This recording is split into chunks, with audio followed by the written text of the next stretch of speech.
Shalom. എല്ലാവരെയും ദൈവം ധാരാളം അനുഗ്രഹിക്കട്ടെ. നമുക്ക് ഇന്നത്തെ ക്ലാസ് ആരംഭിക്കാം.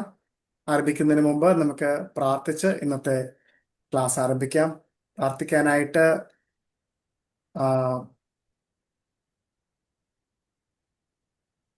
നമ്മുടെ ഞാൻ നേരത്തെ ആ ബീന ജാസ്മിനെ ഞാൻ ക്ഷണിക്കുന്നു. സ്തോത്രം യേശുപ്പാ. ഈ സമയത്തിനായി അങ്ങേക്ക് കോടി കോടി നന്ദി പിതാവേ.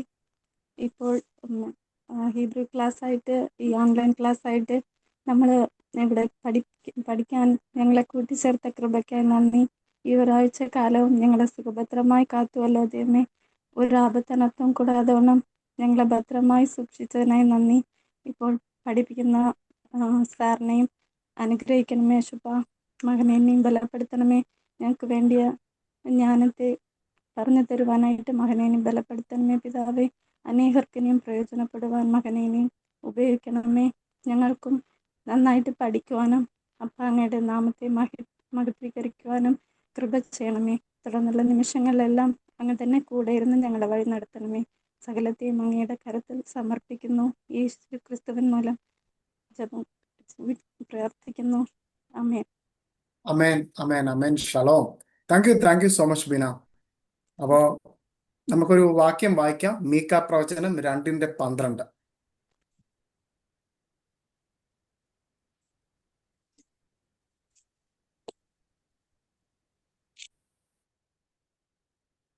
യാക്കോബേ, ഞാൻ നിനക്കുള്ളവരൊക്കെയും ചേർത്തുകൊള്ളും.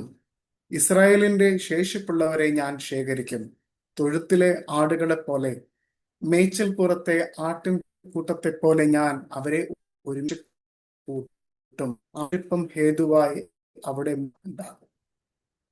അമ്മേ, അപ്പോ നമ്മൾ ഓരോ ആഴ്ചയിലും വായിക്കുന്ന തിരുവചനം നിങ്ങൾ മനസ്സിലാക്കി വെക്കണം. Joanna, can you make me a host actually, or pinpoint me? So it is helpful actually.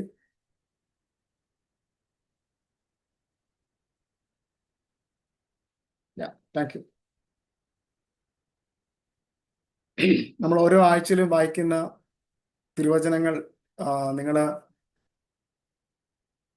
നിങ്ങളും വീട്ടിലിരുന്ന് വായിക്കണം, അല്ലെങ്കിൽ നിങ്ങൾ വായിച്ചത് മനസ്സിലാക്കണം. അതിൻ്റെ ഉള്ളിൽ ഉള്ള ഒരു ആന്തരികമായ അർത്ഥമുണ്ട്. നമ്മുടെ ക്ലാസ്സുമായിട്ട് ഏകദേശമൊക്കെ കണക്റ്റ് ആയിട്ട് വരുന്നതാണ്. കാരണം ഇത് ഒന്നെങ്കിൽ ക്ലാസ്സിന് മുൻപായിട്ടോ അല്ലെങ്കിൽ ആ ഒരു ഉച്ചയ്ക്ക് ശേഷമൊക്കെ എനിക്ക് കിട്ടുന്ന ഒരു വചനമാണ്. അപ്പോൾ ഞാൻ പ്രാർത്ഥിച്ചു കഴിയുമ്പോൾ എനിക്ക് തരുന്ന വചനമാണ്. അപ്പോൾ അത് നിങ്ങൾ ഒന്ന് നോക്കണം. അതിനകത്ത് ഒരുപാട് സത്യങ്ങളും അടങ്ങിയിട്ടുണ്ട്.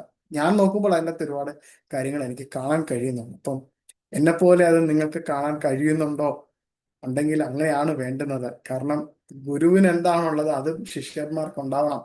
അതാണ് അതിൻ്റെ ആ ഒരു സ്വഭാവത്തിന്റെ പ്രത്യേകത എന്ന് പറയുന്നത്. അത് യേശു കർത്താവിന് ഉണ്ടായിരിക്കുന്ന അതേ ക്വാളിറ്റി തന്നെയാണ് നമുക്കും വരേണ്ടത്. അത് നമ്മളിൽ ഓരോരുത്തർക്കും ഉണ്ടെങ്കിൽ അങ്ങോട്ട് പകർന്നു പോകണം. അപ്പോൾ എന്നെ ഓൺലൈനിലും അതേപോലെ തന്നെ യൂട്യൂബിലും ഒക്കെ പഠിക്കുന്നവരെ ഓർത്ത് ഞാൻ നന്ദി പറയുന്നു. നിങ്ങളുടെ കുടുംബങ്ങളെ, നിങ്ങളുടെ ശുശ്രൂഷകളെ ഒക്കെ, നിങ്ങളുടെ ദാഹത്തെ തിരുവചനം പഠിക്കുവാനും തിരുവചനത്തിൽ എഴുതിയിരിക്കുന്ന ഈ ഭാഷ, തിരുവചനത്തെ എഴുതാൻ ഉപയോഗിച്ച ഈ ഭാഷയെ പഠിപ്പാനും മനസ്സിലാക്കുവാനും അതിൽ അക്ഷരങ്ങൾക്കുള്ളിൽ അടങ്ങിയിരിക്കുന്ന ദൈവിക സാന്നിധ്യത്തെക്കുറിച്ചും ദൈവിക ബോധത്തെക്കുറിച്ചും ഒക്കെ പഠിക്കുവാൻ ദൈവം നിങ്ങളെ ധാരാളം അനുഗ്രഹിക്കട്ടെ. നിങ്ങളുടെ തലമുറകളെ അനുഗ്രഹിക്കട്ടെ. നിങ്ങളുടെ ശുശ്രൂഷകളെയും കുടുംബജീവിതത്തെയൊക്കെ മാനിക്കട്ടെ. പ്രത്യേകിച്ച് മെനോറ മിനിസ്ട്രിക്ക് ഒരു വലിയൊരു താങ്ങും കരുതലുമായിരിക്കുന്ന ഷലോം ഗ്ലോബൽ ഇന്റർനാഷണൽ മിനിസ്ട്രീസിനെ, തൃശ്ശൂരുള്ള ഇന്റർനാഷണൽ മിനിസ്ട്രീസിനെ, സജിപാസിനെ, കുടുംബത്തെ എല്ലാവരെയും ഈ സമയത്ത് ഓർത്ത് പ്രാർത്ഥനാപൂർവം നമുക്ക് നമ്മുടെ ദലത് എന്നുള്ള ആ അക്ഷരത്തിലേക്ക് കടക്കാം. നമ്മൾ കഴിഞ്ഞ പ്രാവശ്യം നമ്മൾ ദലത്തിനെ കുറിച്ച് വളരെ വിശാലമായ അർത്ഥത്തിൽ തന്നെയാണ് ചിന്തിച്ചിരിക്കുന്നത്. ഞാൻ എന്നാലും അതിൻ്റെ ഒരു എന്താ പറയാ, അതിൻ്റെ ആശയത്തെയൊക്കെ നമുക്ക് ഒന്നുകൂടെ കൊണ്ടുവരാം പഠിക്കാനായിട്ട്. അപ്പം ദലത്തിനെ കുറിച്ച് നിങ്ങൾ മനസ്സിലാക്കിയ കാര്യങ്ങൾ ഇതായിരിക്കും. ദലത് എന്ന് പറയുന്നത് ഡോർ എന്നുള്ളൊരു അർത്ഥമുണ്ട്, ഗേറ്റ് എന്നൊരു അർത്ഥമുണ്ട്. അതിന്റെ സൗണ്ട് റെപ്രസെന്റ് ചെയ്യുന്നത് ഡി ഡ എന്നുള്ള സൗണ്ടൊക്കെയാണ്. എന്നിട്ട് അതിന്റെ ഷേപ്പ് എന്ന് പറയുന്നത് ഒരു ഡോറിനെ പോലെയാണെന്ന് നമ്മൾ പഠിച്ചു. ആ ഡോറിന് എന്ന് പറയുന്നത് നമ്മൾ ആ ഡോറിന്റെ അർത്ഥം എന്ന് പറയുന്നത് ടു സ്പേസസ്, അതായത് ഒന്ന് അകത്തുനിന്ന് പുറത്തേക്കും പുറത്തുനിന്ന് അകത്തേക്കും വരുന്ന ഒരു പ്രതീതിയാണല്ലോ ഡോർ എന്ന് പറയുന്നത്. അപ്പൊ അതിന്റെ ഷേപ്പ് പോലും, ആ അക്ഷരത്തിന്റെ ഷേപ്പ് പോലും ഒരു ഡോറിൻ്റെത് പോലെയാണ്. അപ്പൊ ന്യൂമറിക്കൽ വാല്യൂ 4 എന്ന് നമ്മൾ പഠിച്ചു. And it symbolizes creation and completeness എന്ന് നമ്മൾ പഠിച്ചു. അത് four corners of the earth, ഭൂമിയുടെ 4 അതിരുകൾ, കോണുകൾ, 4 വിൻഡ് അല്ലെങ്കിൽ 4 കാറ്റുകൾ, പിന്നെ ഏതനിൽ ഉള്ള 4 നദികൾ എന്നൊക്കെയുള്ള അർത്ഥം ഈ 4 എന്നുള്ളതിനുണ്ട്. ഓക്കെ, അതിന്റെ പിക്ടോഗ്രാഫിക് മീനിങ് നമ്മൾ പഠിച്ചു. അതിന്റെ പിക്ടോഗ്രാഫിക് മീനിങ് എന്ന് പറയുന്നത് ഏൻഷ്യൻ ഹീബ്രു അല്ലെങ്കിൽ പാലിയോ ഹീബ്രുവിൽ അതിന് ടെന്റ് ഡോർ ഫ്ലാപ്പ് അല്ലെങ്കിൽ അല്ലെങ്കിൽ ഒരു ടെന്റിന്റെ ഫ്ലാപ്പ് പോലെ ഉള്ള ഒരു പ്രതീതി ഉണ്ട്. അതേപോലെ തന്നെ ഗേറ്റ് എന്നുള്ളൊരു അർത്ഥമുണ്ട്. And it carries the idea of entrance, path, humility and dependence. ഇത് എന്താണ്? ഈ ജലദ് എന്നുള്ള വാക്ക് അല്ലെങ്കിൽ അതിന്റെ പാലിയോഗ്രാഫിക് മീനിങ്ങിൽ നമുക്ക് മനസ്സിലാക്കാൻ കഴിയുന്ന ഐഡിയ എന്ന് പറയുന്നത് ഒരു പ്രവേശനം, വാതിൽ, താഴ്മ, അല്ലെങ്കിൽ ഒരു ഡിപ്പെൻഡൻസ്, അല്ലെങ്കിൽ ഒരു എന്താ പറയാ, ഒരാളെ കീഴ്പ്പെട്ട് അയാളിൽ നിന്നും ഒരു സഹായം കിട്ടേണ്ട ഒരു മനുഷ്യനെ പോലെ അല്ലെങ്കിൽ ഒരു അവസ്ഥയെ പോലെയൊക്കെ അതിന്റെ പിക്ടോഗ്രാഫിക് മീനിങ്ങിന് അർത്ഥമുണ്ട്. പിന്നെ സ്പിരിച്വൽ ആയിട്ടും നമ്മൾ കണ്ടു. എന്താണ് സ്പിരിച്വൽ ആയിട്ട്? പൂവർ, ഒരു പാവപ്പെട്ട ഒരു മനുഷ്യനെ കണ്ടു നമ്മൾ. ആ പാവപ്പെട്ട മനുഷ്യനെ ആരാണ് സഹായിക്കാൻ പോകുന്നതൊക്കെ കണ്ടു. അതിനോടുള്ള ബന്ധത്തിലുള്ള വചനവും നമ്മൾ കഴിഞ്ഞ ആഴ്ചയിൽ പഠിച്ചു.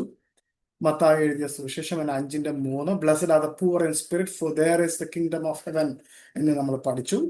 അപ്പോ നമ്മൾ കുറച്ചുകൂടെ കഴിയുമ്പോൾ ഈ ദലത് ഏത് വാക്കിൽ നിന്നാണ് വന്നിരിക്കുന്നത് എന്നുള്ള അതിന്റെ ഷോർഷ് നമ്മൾ പഠിക്കും. അപ്പോ ഞാനത് പറഞ്ഞു തരാം. അതേപോലെ dalet means the threshold of prayer where human weakness meet divine strength. അപ്പോ ഈ ദലത് എന്ന് പറയുന്നത് ഒരു മനുഷ്യനായിട്ട് ഞാൻ സങ്കല്പിക്കാൻ പറഞ്ഞിരുന്നു. ആ മനുഷ്യന് ഒരുപാട് കാര്യങ്ങൾക്ക് ആവശ്യമുണ്ട്. ആ മനുഷ്യൻ ആ ആവശ്യം മൊത്തവും നൽകുന്നത് ഗിമലാണെന്ന് ഞാൻ പഠിപ്പിച്ചു. ഓക്കെ, അവിടെ മനുഷ്യന്റെ ആശ്രയ ബോധത്തിൽ മനുഷ്യൻ വന്ന് നിൽക്കുമ്പോൾ ഗിമൽ അവന് ഉള്ളത് സകലതും നൽകുന്നു. അവിടെ നമുക്ക് ദൈവത്തെ കാണാം, യഹോശുവെ കാണാം. യഹോശുവ സകല വിധത്തിലുള്ള ദിവ്യമായ, പരിശുദ്ധമായ, ആത്മീയമായ ശക്തിയാൽ ദലതിനെ പരിപോഷിപ്പിച്ച് അവനെ ഉള്ളിലേക്ക് നടത്തുന്നു. ദർ ഇസ് എ ട്രാൻസെൻഡ്, ഒരു ട്രാൻസിഷൻ, ഒരു പാത്ത് നമുക്ക് കാണുവാൻ കഴിയും. ആൻഡ് വാതിൽ എന്ന് പറയുന്നത് ഒരു ട്രാൻസിഷന്റെ ഒരു സൈനാണ്, അല്ലെ? വാതിൽ എന്ന് പറയുന്നത് അകത്തേക്കും പുറത്തേക്കും വരാൻ പറ്റുന്ന ഒരു കാര്യമാണ്. ആൻഡ് നമുക്ക് കാണുവാൻ ഞാൻ പഠിപ്പിച്ചത് it's A pass over imagery. ഈ ഡോർ പോസ്റ്റില് ഉള്ള ബ്ലഡ് സ്റ്റെയിൻ, അതായത് കുഞ്ഞാടിന്റെ, അറുക്കപ്പെട്ട കുഞ്ഞാടിന്റെ രക്തം അവിടെ തളിച്ചിട്ടുണ്ടായിരുന്നു. ഇസ്രയേലിൽ വെച്ച്, മിസ്രൈം നാട്ടിൽ ഇസ്രയേൽ അങ്ങനെ ചെയ്തിട്ടുണ്ടായിരുന്നു. അപ്പോൾ നമുക്കത് എക്സോഡസ്, പുറപ്പാട് പുസ്തകം 12-ാം അധ്യായത്തിൽ വായിക്കാം. അപ്പോ അത് കഴിഞ്ഞിട്ട് നമുക്ക് അവിടെ നടന്ന കാര്യങ്ങളൊക്കെ നിങ്ങൾക്ക് അറിയാമല്ലോ. അവിടെ ആ പോയിന്റിലേക്ക് സംഹാരദൂതൻ വന്നപ്പോൾ സംഹാരദൂതൻ ആ അടയാളം കണ്ട വീടുകൾ, ഭവനങ്ങളെല്ലാം വിട്ട് കടന്നുപോയി. അവിടെ ജഡ്ജ്മെന്റ് ഒന്നും നടത്തില്ല. അവിടെ കരുണയായിട്ട് സംഹാരദൂതൻ കടന്നുപോയി എന്നൊക്കെ നമുക്ക് കാണുവാൻ കഴിയും. അതുപോലെ തന്നെ നമുക്ക് യോഹന്നാൻ 10:9 നമ്മുടെ വാഴ്ത്തപ്പെട്ട യേശു കർത്താവ് ഇങ്ങനെ പറയുന്നു, ഞാൻ ആകുന്നു ആ വാതിൽ, എന്നിലൂടെ കടക്കുന്നവരെല്ലാവരും രക്ഷ പ്രാപിക്കും എന്ന് പറഞ്ഞതായിട്ടൊക്കെ നമുക്ക് കാണുവാൻ കഴിയും. അതേപോലെ തന്നെ സങ്കീർത്തനം 23-ലും നമുക്കൊരു ആട്ട് ഇടയന്റെ, അല്ലെ, ഒരു നല്ലൊരു ചിത്രം നമുക്ക് കാണുവാൻ പറ്റും. യോഹന്നാന്റെ സുവിശേഷം 10-ാം അധ്യായത്തിലും ഈ ഒരു നല്ല ഇടയൻ ആ വാതിലിന്റെ അവിടെ നിന്ന് തന്റെ ആടുകളെ അകത്തേക്ക് കയറ്റുന്ന ഒരു ഒരു ചിത്രം നമുക്ക് കാണുവാൻ പറ്റും. At the doorway links Daleth to the good shepherd who calls his sheep through the gate. തന്റെ ആടുകളെ ആ വാതിലിന്റെ മുൻഭാഗത്ത് നിന്ന് അകത്തേക്ക് വിളിച്ചു കയറ്റുന്ന ഒരു കാര്യം. അതേപോലെ തന്നെ യഹൂദ പാരമ്പര്യത്തിൽ ദലത് ദാവീദുമായിട്ട് വളരെ ഒരു കണക്ഷൻ ഉണ്ട്, അല്ലെ? നിങ്ങൾ ദാവീദിനെ സൂക്ഷിച്ച ദാവീദിനെ ഒന്ന് പഠിച്ചു നോക്കിയേ. ദാവീദ് ആരായിരുന്നു? ദാവീദ് ഒരു ആട്ട് ഇടയനായിരുന്നു, അല്ലെ? ഒരു ആട്ടിടയന് വേണ്ടുന്ന ക്വാളിറ്റി ഞാൻ അതിനെക്കുറിച്ച് പറയാൻ പോയി കഴിഞ്ഞാൽ ഇനി നമ്മുടെ ക്ലാസ് ഇന്നും കൊണ്ട് തീരത്തില്ല, ഡലത് ഇന്ന് തീരത്തില്ല. നമുക്ക് ഡലത് ഇന്ന് തീർത്തേ പറ്റൂ. അപ്പോൾ ആട്ടിടയന്റെ ക്വാളിറ്റി, നിങ്ങൾ ഡേവിഡിനെ കുറിച്ച് ഹു ഇസ് ഡേവിഡ്, ആരാണ് ഡേവിഡ്?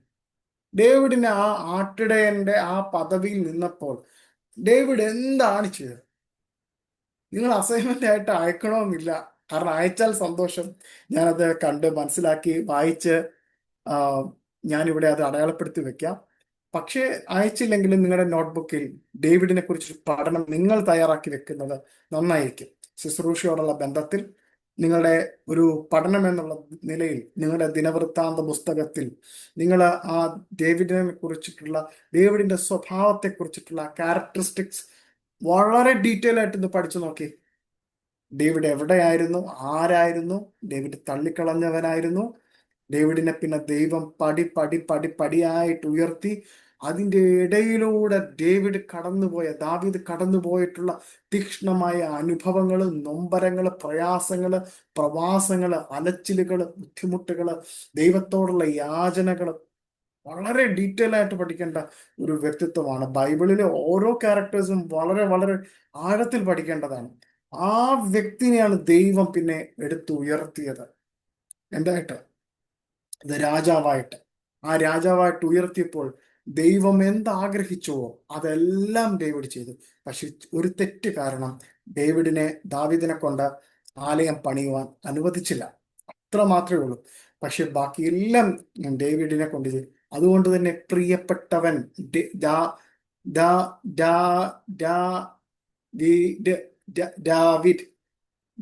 ദാവീദ് ദാവീദ് എന്നുള്ള അല്ലെങ്കിൽ ദാവീദ് എന്നുള്ള പദം എന്ന് പറയുന്നത് ബിലവഡ്, പ്രിയപ്പെട്ടവൻ എന്നാണ് എൻ്റെ അർത്ഥം. അതും ഞാൻ കഴിഞ്ഞ ആഴ്ച പഠിപ്പിച്ചിരുന്നു. അപ്പോ അതെല്ലാം കാരണം ഡേവിഡിന്റെ പദം നോക്കുവാണെങ്കിൽ ഞാൻ പറയാം, അതിൻ്റെ അകത്ത് 3 അക്ഷരമാണ് അത് ഉപയോഗിക്കുന്നത്. ദാലത്ത്, യോദ്,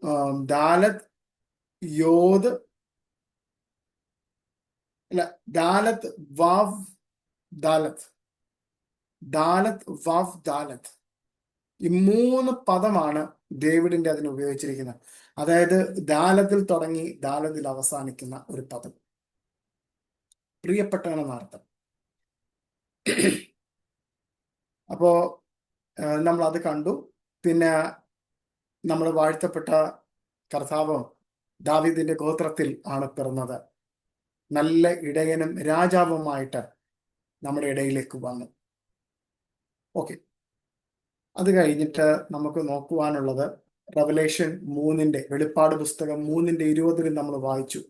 ഞാൻ ഈ വാതിൽക്കൽ നിന്ന് മുട്ടുന്നു, ആരെങ്കിലും എൻ്റെ ശബ്ദം തിരിച്ചറിഞ്ഞാൽ ഞാൻ അകത്തേക്ക് കടക്കും എന്ന് പറഞ്ഞിരിക്കുന്ന ഒരു വലിയ നമ്മൾ കഴിഞ്ഞ പ്രാവശ്യം നമ്മളത് പഠിച്ചു.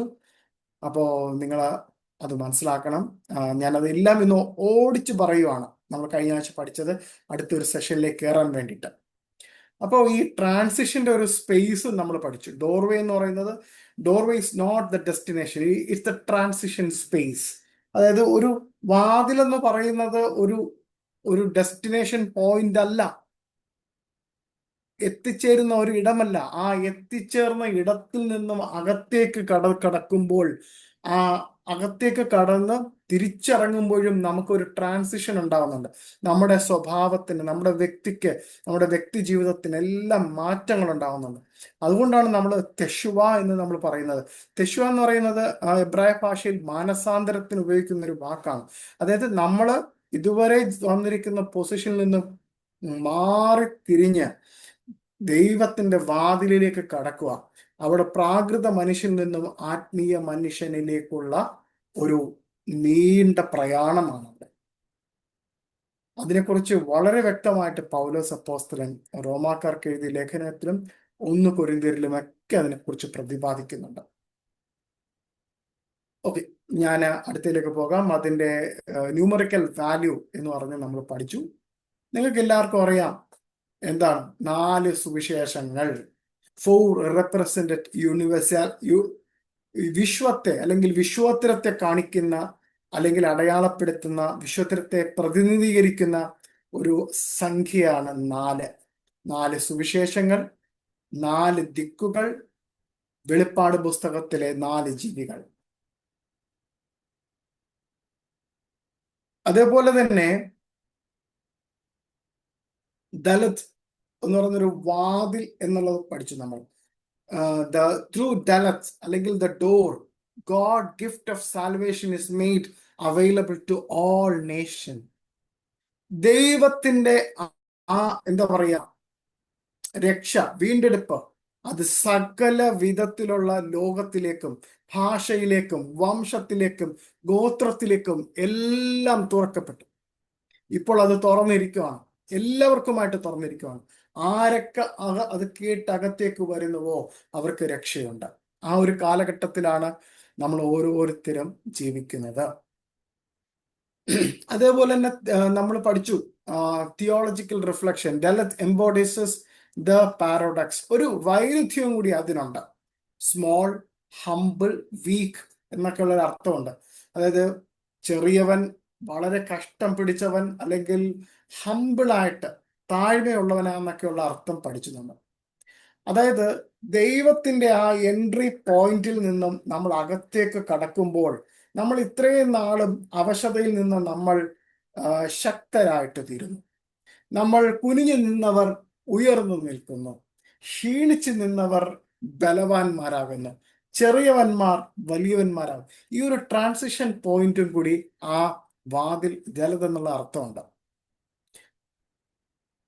അപ്പോ ആത്മാവിൽ ദരിദ്രരായവർക്ക് എന്താണുള്ളത്? സ്വർഗരാജ്യമാണ്. ആത്മാവിൽ ദരിദ്രരായവർക്കാണ് സ്വർഗരാജ്യം. കാരണം ആത്മാവിന്റെ ദാരിദ്ര്യം തീർക്കുന്നത് ആരാണ്? നമ്മുടെ മഹത്വപ്പെട്ട യേശു കർത്താവ്. യേശു കർത്താവിലൂടെയാണ് നമുക്ക് ആ സ്വർഗരാജ്യം ലഭിക്കുന്നത്. അതെങ്ങനെയാണ് ലഭിക്കുന്നത്? ആ കട്ടളപ്പടിയിൽ തൂക്കപ്പെട്ട കുഞ്ഞാടിന്റെ രക്തത്താൽ. അത് നമ്മളുടെ ഓരോരുത്തരുടെയും ജീവിതത്തിൽ തളിക്കപ്പെട്ട് നമ്മൾ അകത്ത് കയറിയെങ്കിൽ മാത്രമേ നമ്മൾക്കും ആ സ്വർഗരാജ്യത്തിന്റെ അവകാശികളാകുക തീരത്തുള്ളൂ. ഹ്യൂമിലിറ്റി,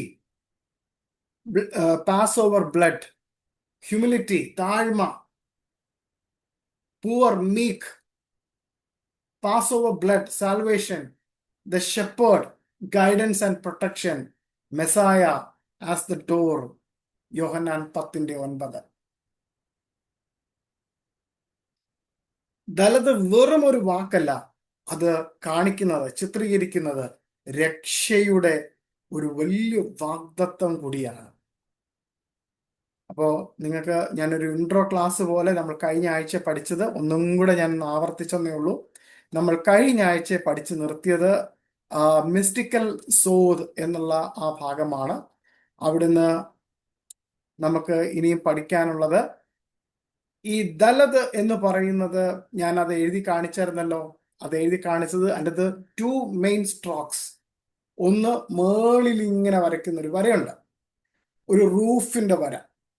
അത് കഴിഞ്ഞൊരു വേർട്ടിക്കൽ ലൈൻ ഉണ്ട്, അത് റൈറ്റ് സൈഡിലായിട്ടാണ് വരയ്ക്കുന്നത്. അതൊരു ഡോർ പോസ്റ്റിനെ പോലെയാണ് വരയ്ക്കുന്നത്.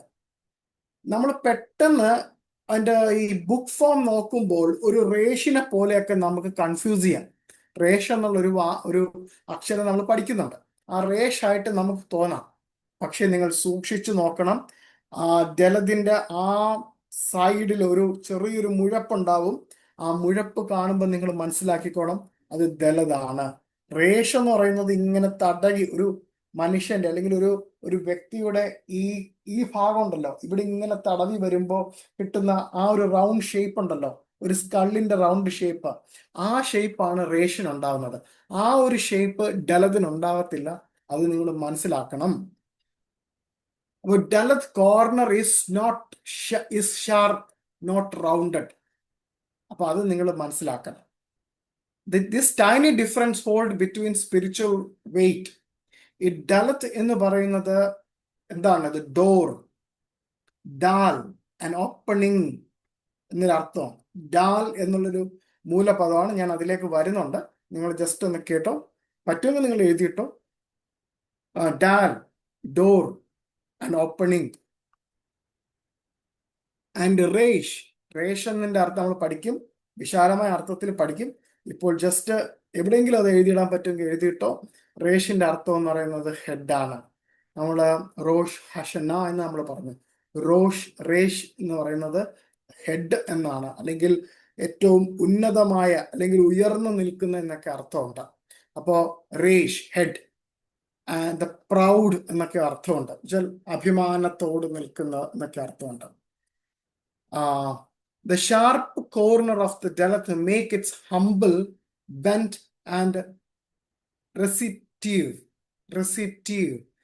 സകലതും താഴ്മയോടെ, എന്താണ്, താഴ്മയോടെ വേടിക്കുവാൻ, താഴ്മയോടെ സകലതും ഉൾക്കൊള്ളുവാൻ, ആ ഹമ്പിളായിട്ട് താഴ്മയായിട്ട് നിൽക്കുന്ന ഒരു വ്യക്തിത്വത്തെ നമുക്ക് അവിടെ കാണുവാൻ കഴിയും.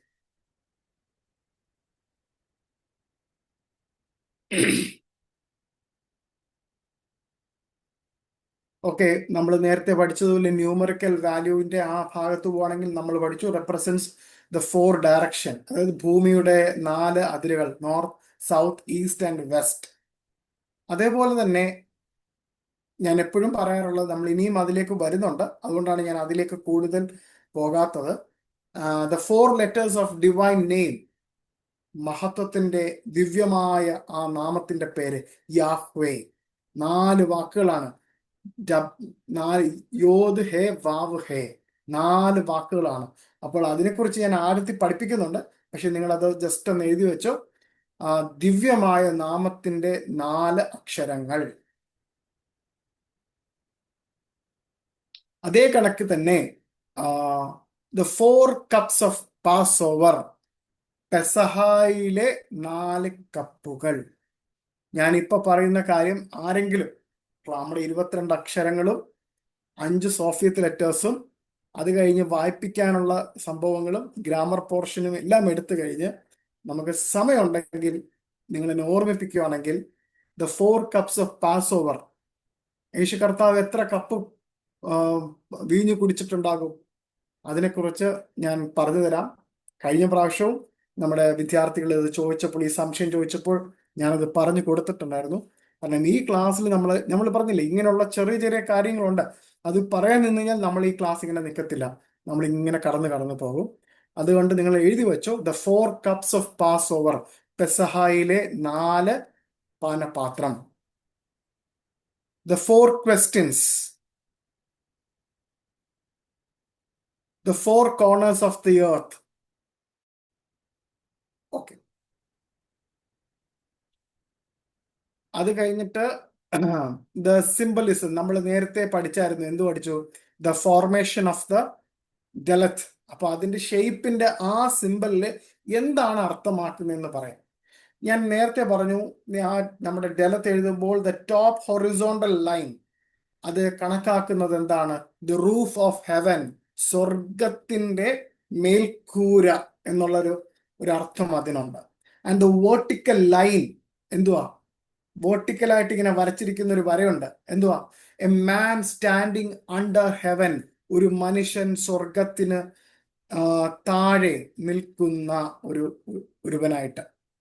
ദ കോർണേഴ്സ് ഓർ ഓവർഹാങ്, അത് കാണുന്ന എന്താണ്? The place where God bends towards the humble.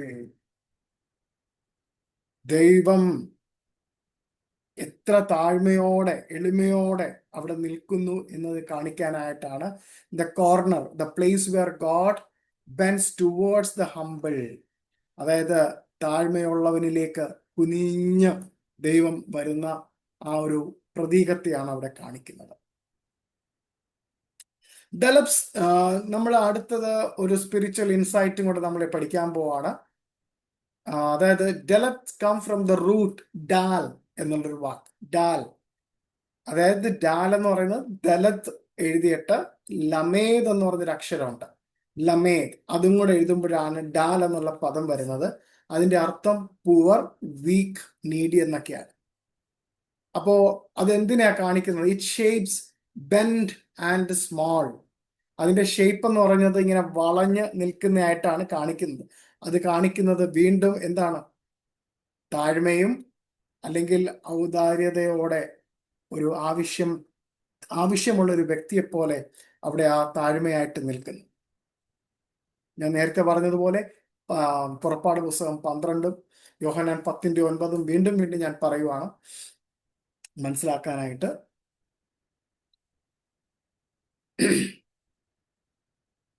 Okay, നമുക്ക് അതിന്റെ ഷോർഷ് വേർഡ് നിങ്ങൾ എഴുതിക്കോ. ഷോർഷ് വേർഡ് ഓഫ് ദലത്ത്. ദലത്തിന്റെ ഷോർഷ് അല്ലെങ്കിൽ റൂട്ട് വേർഡ്, മൂലപദം, ദലത്തിന്റെ മൂലപദം ഡാലും ലമേദും. ഡാൽ ആൻഡ് ലമേദ്. അതിപ്പോ നിങ്ങളിപ്പോ തൽക്കാലം ഈ ദലത്ത് എന്ന് എഴുതിയിട്ട് ലമേദ് എന്ന് പറഞ്ഞിട്ട് എഴുതിക്കോ. ദലത്ത് എന്ന് എഴുതിയിട്ട് ലമേദ് എന്ന് എഴുതിക്കോ. കാരണം അത് പഠിച്ചു കഴിയുമ്പോൾ അവിടെ ലാമേദ് എന്ന് എഴുതേണ്ട അടുത്ത് ആ അക്ഷരം വരച്ചു വെച്ചാൽ ഭംഗിയായിരിക്കും. അപ്പോൾ അന്നേരം കൂടുതൽ വ്യക്തത ഉണ്ടാകും. അപ്പോൾ dal and ലമേദ്, poor, lowly, week. പിന്നെ ദലത്ത് എന്നുള്ള പദം, അത് വാതിൽ. ദലാഹ്, അടുത്ത പദം ദലാഹ്.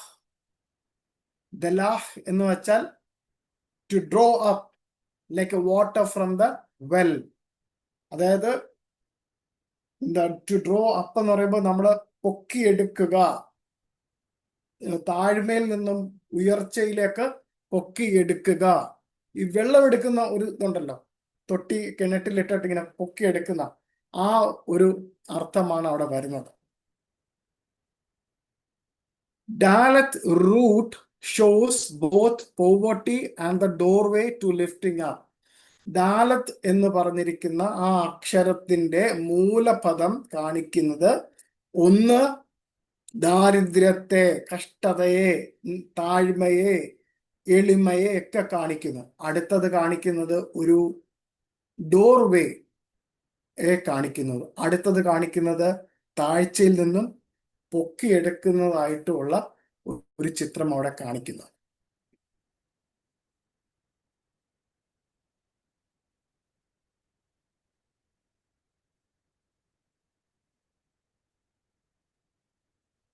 ഓക്കെ, നിങ്ങൾക്ക് വേണമെങ്കിൽ ബൈബിൾ ഞാനത് പറഞ്ഞു തന്നോന്ന് എനിക്ക് അറിയത്തില്ല. കഴിഞ്ഞ വർഷം ഞാൻ പറഞ്ഞു തന്നല്ലേ, ഡവാർ, ഡാലത്ത്, ഡേവിഡ്, അതിന്റെയൊക്കെ ഇത് ഞാൻ പറഞ്ഞു തന്നായിരുന്നോ കഴിഞ്ഞ പ്രാവശ്യം? ആരെങ്കിലും ഒന്ന് റെസ്പോണ്ട് ചെയ്യാമോ? ആശ സിസ്റ്ററെ ഒന്ന് റെസ്പോണ്ട് ചെയ്യാമോ? പ്രൈസ് ലോർഡ് ബ്രദറെ, കഴിഞ്ഞ പ്രാവശ്യം കീവേഡ്സ് തന്നായിരുന്നു. ദാലത്ത്, ദാൽ, ദം ആൻഡ് ദവി. ഡവാർ പറഞ്ഞോ? ഡവാർ പറഞ്ഞോ? ആദ്യമേ പറഞ്ഞായിരുന്നു. ഡവാർ, ഡേവിഡ്. ദവാർ ആദ്യമേ പറഞ്ഞായിരുന്നു നമുക്ക് ആലഫ് എടുക്കുന്ന സമയത്ത്. Okay. Dalet, davar, David, dam പറഞ്ഞായിരുന്നോ? David, dam. അതെ, അഞ്ച് വാക്ക് തന്നു. Dalet, dal, dam, davar and David. Okay. അപ്പം ഏകദേശം നിങ്ങൾക്ക് മനസ്സിലാക്കേണ്ടതെല്ലാം നിങ്ങൾ മനസ്സിലാക്കി കഴിഞ്ഞു. അപ്പം നമ്മുടെ മുമ്പിൽ ഇനിയും സമയമുള്ളത് കൊണ്ട് നമുക്ക് അടുത്ത അക്ഷരത്തിലേക്ക് പോകാം. കുഴപ്പമില്ലല്ലോ, അടുത്ത അക്ഷരത്തിലേക്ക്. അത് അടുത്ത ആഴ്ച പോകേണ്ടതായിരുന്നു. അപ്പോൾ കുഴപ്പമില്ല, അടുത്ത ആഴ്ച നമുക്ക് അതിന്റെ കണ്ടിന്യൂറ്റിയിലേക്ക് പോകാം. So no problem. ഓക്കെ. അപ്പോൾ ഞാൻ അതിന്റെ ഞാനൊന്ന് ഷെയർ ചെയ്യാം. Just give me some minute.